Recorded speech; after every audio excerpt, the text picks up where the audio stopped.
പാലക്കാട് തൃത്താല പടിഞ്ഞാറങ്ങാടിയിൽ റോഡിനു കുറുകെ മരം കടപുഴക്കി വീണു.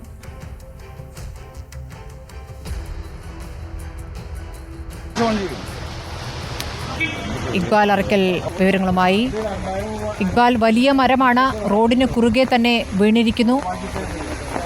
അവിടെ മഴയുമുണ്ടെന്ന് തോന്നുന്നു. എന്താണിപ്പോൾ അവിടുത്തെ സാഹചര്യം? മരം മുറിച്ചു മാറ്റാനുള്ള നടപടികളിലേക്ക് കടന്നു?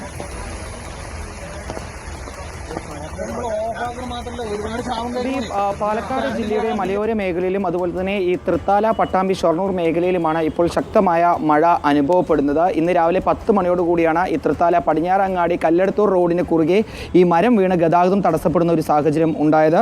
ഈ മരം വീണ് വൈദ്യുതി ബന്ധവും തകരാറിലായിരുന്നു. നിരവധി പോസ്റ്റുകൾ ഇതിനെ തുടർന്ന് തകർന്നു വീഴുന്നൊരു സാഹചര്യം ഉണ്ടായിരുന്നു. ഇന്ന് രാവിലെ 10 മണിയോടുകൂടിയാണ് ഇത്തരത്തിൽ ഈ പാതയിൽ ഉണ്ടായിരുന്ന പടിഞ്ഞാറങ്ങാടി കല്ലടത്തൂർ പാതയിൽ സമീപം ഉണ്ടായിരുന്ന ഒരു കൂറ്റൻ പനമരം ഈ റോഡിലേക്ക് മറിഞ്ഞു വീണത്. ഗതാഗതം പൂർണ്ണമായും തടസ്സപ്പെടുകയായിരുന്നു. പിന്നീട് ഫയർഫോഴ്സും നാട്ടുകാരും പോലീസും ചേർന്ന് ഇപ്പോൾ ഈ മരം മുറിച്ചു മാറ്റി അവിടെ ഗതാഗതം പുനഃസ്ഥാപിക്കാനുള്ള നീക്കങ്ങളാണ് നടക്കുന്നത്. പാലക്കാട് ജില്ലയിൽ പലയിടങ്ങളിലും ഈ മഴയെ തുടർന്ന് ചില അപകടങ്ങൾ സംഭവിച്ചിട്ടുണ്ട്. ചാലിശ്ശേരിക്ക് അടുത്ത് ഈ തണ്ണീർക്കോട് എന്ന് പറയുന്ന മേഖലയിൽ തണ്ണീർക്കോട് സീനിയർ ബേസിക് സ്കൂളിൻ്റെ മുകളിലേക്ക് മരം വീണ് അപകടം സംഭവിച്ചിട്ടുണ്ട്.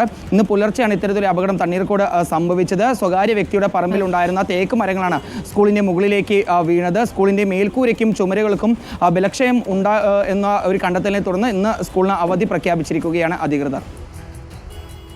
ശരി, പാലക്കാട് നിന്നുള്ള വിവരങ്ങളാണ് ഇക്ബാൽ അറക്കൽ നൽകിയത്.